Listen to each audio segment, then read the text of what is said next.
जय श्री राधे कृष्ण। आप सभी का आपके अपने YouTube चैनल पे बहुत बहुत स्वागत है।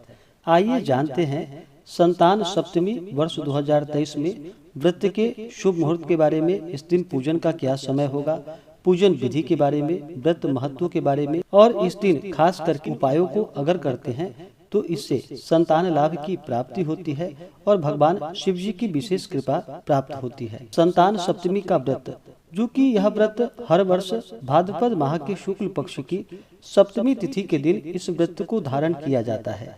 इस व्रत को स्त्रियां जो कि संतान प्राप्ति के लिए, संतान की कुशलता और उनकी उन्नति के लिए इस व्रत को धारण करती है। यह व्रत स्त्रियां पुत्र प्राप्ति की इच्छा हेतु धारण करती हैं। यह व्रत संतान के समस्त दुख और परेशानी का निवारण के उद्देश्य से किया जाता है। संतान की सुरक्षा का भाव लिए स्त्रियां इस व्रत को पूरे विधि विधान के साथ करती हैं। यह व्रत पुरुष अर्थात माता पिता दोनों मिलकर के भी संतान की प्राप्ति के लिए धारण करते हैं। इस दिन व्रत को जो कि निर्जला रहते हुए व्रत को धारण करना चाहिए। अगर निर्जला नहीं रह पाते हैं तो आप जल लेकर के या फलाहार आदि ग्रहण करके व्रत को धारण करें।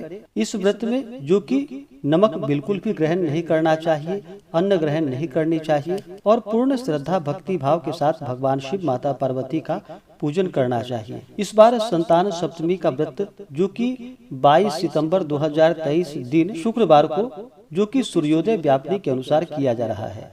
सप्तमी तिथि प्रारंभ समय 21 सितंबर 2023 दिन गुरुवार दोपहर 2:15 और सप्तमी तिथि की समाप्ति 22 सितंबर 2023 दिन शुक्रवार को दोपहर 1:36 पे। तो सूर्योदय व्यापनी के अनुसार जो कि 22 सितंबर को व्रत धारण किया जा रहा है। जो भी व्रत को धारण करने वाले हैं उन्हें चाहिए कि इस दिन सुबह ब्रह्म मुहूर्त में उठ करके नित्य क्रियाओं से निवृत्त होकर के गंगा नदी में या घर के नहाने के पानी में ही थोड़ा सा गंगा जल मिला करके स्नान करना चाहिए। शुद्ध वस्त्र धारण करके सबसे पहले भगवान सूर्य देव को अर्घ्य प्रदान करना चाहिए। भगवान सूर्य देव जो कि आरोग्यता को प्रदान करने वाले हैं, इसलिए भगवान सूर्य देव को अर्घ्य प्रदान करे और व्रत की शुरुआत जो कि निराहार रहते हुए व्रत को धारण करे। भगवान शिव माता पार्वती से प्रार्थना करे कि हे भगवान भोलेनाथ, हे माता पार्वती, आज मैं संतान सप्तमी का व्रत करने जा रहा हूँ या करने जा रही हूँ। इस प्रकार से भगवान से प्रार्थना करे। आपके मन में जो भी इच्छा हो, जो भी कामना हो, वह भगवान शिव माता पार्वती को कहें। और इस दिन विशेष करके दोपहर के समय में ही भगवान का पूजन करना चाहिए। वैसे सुबह के समय में भी भगवान शिव जी का, माता पार्वती का मंदिरों में जाकर के पूजन करें। उसके बाद दोपहर के समय में घर पे पूजन के लिए जो कि एक अच्छा सा जगह ले, उस जगह को अच्छे से पवित्र करके वहाँ पे लीप करके धरती पर चौका बना करके उस पर चौकी रखे और फिर उस पे भगवान शिव के लिए सफेद वस्त्र और माता पार्वती के लिए लाल वस्त्र बिछाएं और फिर भगवान शिव माता पार्वती की फोटो या प्रतिमा को स्थापित करे। वहीं पे कलश को स्थापित करे। कलश के नीचे जो कि सप्त धान्य रखे, उसके ऊपर से कलश को स्थापित करके कलश में जल, पुंगी फल यानी कि सुपारी, उसमें कुछ द्रव्य यानी कि पैसा डाल दे, दूब डाले यानी कि दुर्वा डाल दे, कुशा हो तो कुशा डाल दे और फिर कलश में जल भर के उसके ऊपर से आम का पल्लव रखे। उसके ऊपर एक पूर्ण पात्र, चावल से भरा हुआ पूर्ण पात्र रखे। उसके ऊपर से एक पानी वाला नारियल रखे। और सबसे पहले किसी भी प्रकार के शुभ कार्यों में या मांगलिक कार्यों में पहले भगवान गणेश जी का पूजन किया जाता है। तो पहले गौरी गणेश का पूजन कर ले, उसके बाद कलश देवता का पूजन करे। कलश में तीर्थों का, वरुण आदि देवताओं का आवाहन करे। फिर दिन में पूजन हो रहा है तो दिन में सूर्यादि पंच देवता का पूजन कर ले, नवग्रह इंद्रादि दस दिक्पाल देवताओं का पूजन करे। उसके बाद फिर भगवान शिव और माता पार्वती का पूजन करे। इस दिन जो कि जल, अक्षत, गंध, पुष्प, धूप, दीप आदि से भगवान का पूजन करे। विशेष करके जो कि 7 मीठी पूरी जो कि गुड़ मिश्रित हो, गुड़ मिला हुआ हो, ऐसा पूरी या पुए को तैयार करके इस दिन केले के पत्ते में उसे लपेट करके उसके ऊपर से कच्चा सूता से उसे बांध दे और वह भगवान शिव माता पार्वती को अर्पित करनी चाहिए।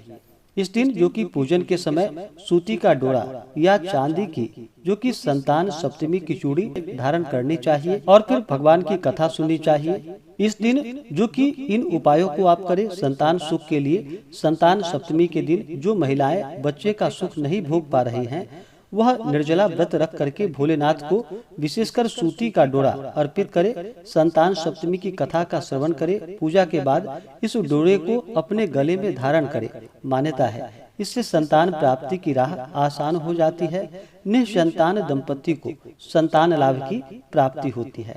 बच्चे की अच्छे कैरियर के लिए जो कि संतान सुख समृद्धि के लिए इस व्रत को सबसे उत्तम माना जाता है। इस दिन स्त्रियां व्रत रखकर शाम के समय शिव पार्वती को गुड़ से बने 7 पुए का भोग लगाएं। मान्यता है कि इससे संतान की तरक्की में आ रही बाधाएं समाप्त हो जाती है और उसे अच्छी शिक्षा, बेहतर करियर प्राप्त होता है। और अन्य उपायों में जो कि संतान सप्तमी पर व्रती को सूर्य को अर्घ्य दे और फिर शिव जी को 21 बेलपत्र और माता पार्वती को नारियल अर्पित करे। मान्यता है इस दिन व्रत करने से संतान की प्राप्ति होती है, संतान दीर्घायु होती है और उनके सभी दुखों का नाश हो जाता है। संतान सप्तमी के दिन विशेष प्रकार से जो कि दोपहर के समय में भगवान का पूजन करना चाहिए। तो आइए अब जानते हैं संतान सप्तमी के दिन पूजन के शुभ मुहूर्त के बारे में, जो कि सुबह 22 सितंबर को ब्रह्म मुहूर्त का समय होगा। वह समय सुबह 4:13 से सुबह 4:59 तक होगा। चौघड़िया मुहूर्त के अनुसार जो शुभ मुहूर्त पूजन के लिए प्राप्त हो रहा है, वह समय जो कि चर, लाभ और अमृत ये शुभ चौघड़िया मुहूर्त है, जो कि सुबह 5:46 से सुबह 10:18 तक होगा। उसके बाद फिर शुभ चौघड़िया मुहूर्त का समय जो कि सुबह 11:50 से दोपहर 1:21 तक होगा। उसके बाद फिर चर नामक शुभ चौघड़िया मुहूर्त शाम 4:24 से शाम 5:55 तक होगा। अभिजीत मुहूर्त का समय सुबह 11:26 से दोपहर 12:14 तक होगा। राहु काल का जो समय होगा 22 सितंबर को, वह समय सुबह 10:19 से सुबह 11:50 तक राहु काल का समय होगा। राहु काल समय के दौरान कोई भी शुभ कार्य या पूजन आदि का कार्य ना करें।